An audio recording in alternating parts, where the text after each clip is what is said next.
Hello বন্ধুরা, good morning সবাইকে। আমি ললিতা সিম্পল লাইফস্টাইলে সবাইকে স্বাগত। আর রোজকার মতন দেখো আমি বাসি কাজবাজ সেরে নিই, সকাল সকাল উঠে কাজবাজ সেরে নিয়েছি। আর আজকে একটা অসুবিধা হয়েছিল কি, কালকে রাত্রে আমাদের গ্যাসটা শেষ হয়ে গেছিলো, তো সকালবেলা তোমার রান্নার কিছু ছিল না, তার জন্য প্ল্যান করেছিলাম, পাশের বাড়ির দিদি আর আমি মিলে প্ল্যান করেছিলাম যে রান্নাটা ওর ঘরেই করবো, দুজনের সকালের জলখাবারটা হয়ে যাবে। দেখো আমি জলখাবার নিয়ে ওদের ঘর থেকে চলে এসেছি। তো এখানে সকালবেলা উঠে দুজনে মিলে পরোটা আর আলু চচ্চড়ি করে নিয়েছি, আর সেটাকেই আনতে গেছিলাম তখন। তো দেখো খাওয়া দাওয়া হয়ে গেছে, আর এখন দুপুরবেলা আমি বসেছি। আজকে সেরকম কিছু রান্নাবাড়ি নেই, আর কাঁচা কোচা বললাম সকালবেলা সবই করে নিয়েছি। 20 টাকা দিয়ে নিয়েছি, 20 টাকা দিয়ে, দেখেছো?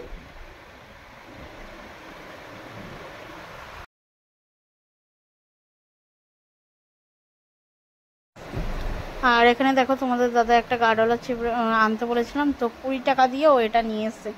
আর আমি সেটা নিয়ে বকর বকর করছিলাম যে 20 টাকা দিয়ে নিয়ে এসছে যখন, একটা ভালো জিনিস নিয়ে আসতে হতে।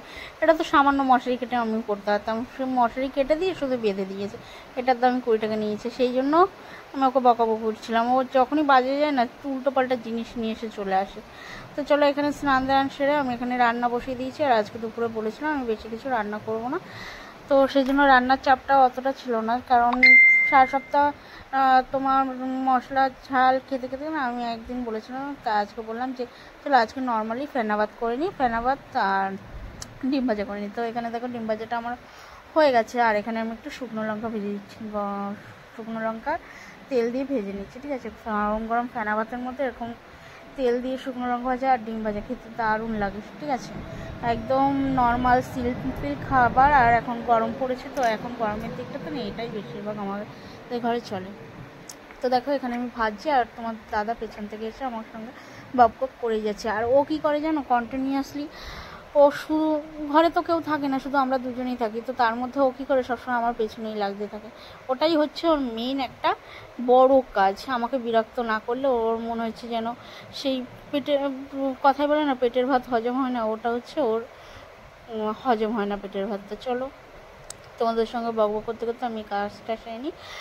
আর তোমাদের দাদা ওর নিজের কাজ করতে থাকে, ওকে তো বারণ করলে ও শোনে না, তো আর কি হবে, ফালতু মুখ ব্যথা হবে ওকে বক বক করতে করতেই।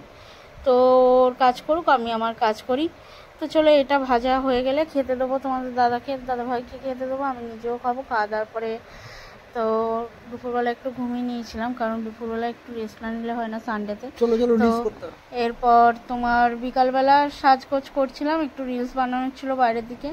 এখন দেখো বিকাল 5টা বাজে, জল আসার পরে বাসন টাসন ধুয়ে টুয়ে নিয়ে এখানে আমি একটু সাজগোজ করে নিচ্ছি, রিলস বানাবো। আর বিকালবেলার দিকে একটু বেরোনোর দরকার ছিল, কিছু জিনিস কেনাকাটির ছিল, তো সেই কারণে এখানে আমি একটু রেডি হয়ে নিচ্ছি।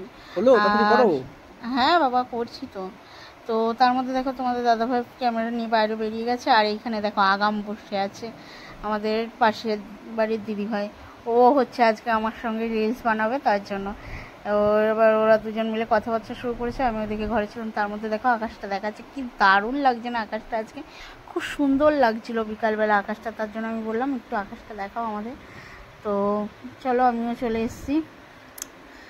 আর ফোন ঘাটতেই আগের থেকে রেডি, একদম ফোন ঘাটতেই গান বাজছে, গান বাছাবাছির পর্ব চলছে ওখানে। আমার এখনও পাত্তা নেই, আমি এখনও রেডি হয়ে যাচ্ছি, ঠিক আছে। আর এরা দুজন আমাকে ডাকাডাকি করছে, তো অনেক ডাকাডাকির পরে দেখো আমি বেরিয়েছি, বেরিয়ে দেখো মুখটার অবস্থা দেখো, কারণ ডাকাডাকি করছে। তারপর বললাম ঠিক আছে চলো, আমিও রেডি হয়ে গেছি, চলো এবার চলে নিয়ে। ও তো আগাম রেডি, একদম বাড়ির সামনে এসেই বসে আছে, চলো চলো চলো চলো। তো দুজনে মিলে কিছু রিলস বানিয়ে নিলাম, তারপরে বাজার টাজার করে নিয়ে এসে দেখো আমি এখানে হাত পা ছড়িয়ে বসে পড়েছি এখানে আলু ছুলতে। এত গুঁড়ি গুঁড়ি আলু এনেছে তোমাদের দাদা ভাই, হ্যাঁ বলেছিলাম একটু আলুর দম খাবো, তো ওকে বললাম না ধরে আনতে বললে সে বেঁধে নিয়ে আসার মতন অবস্থা, ঠিক আছে।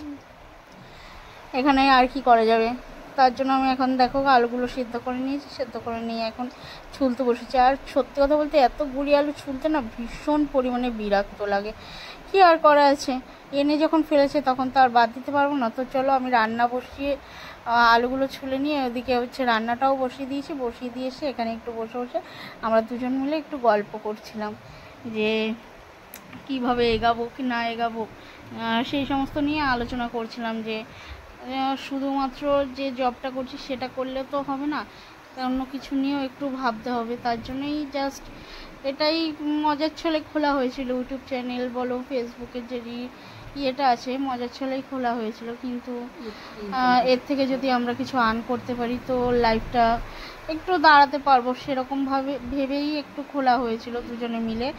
তো চলো দেখি, তোমরা যদি আমার পাশে থাকো অবশ্যই আমি নিশ্চয়ই একটা জায়গায় পৌঁছাতে পারবো তোমাদের আশীর্বাদে ভালোবাসাতে, এইটুকুই বলার ছিল। আর এখানে হ্যাঁ আমি বকর বকর করে যাচ্ছি আর পাশ থেকে উত্তর দিচ্ছিল, আর কি করবো। তবে এই করতে করতে রান্নাও করছিলাম দুজনে মিলে গল্প করতে করতে। তো দেখো আমার রান্না হয়ে গেছে অবশ্যই। আর আমি যেটা বললাম রুটি আলুর দম করেছিলাম, তো এটা খেতে খেতেই তোমাদের বলে রাখলাম যে আমার ভিডিওগুলো যদি ভালো লাগে লাইক কমেন্ট শেয়ার করো, আর আমার ব্লগটা দেখার জন্য সবাইকে ধন্যবাদ।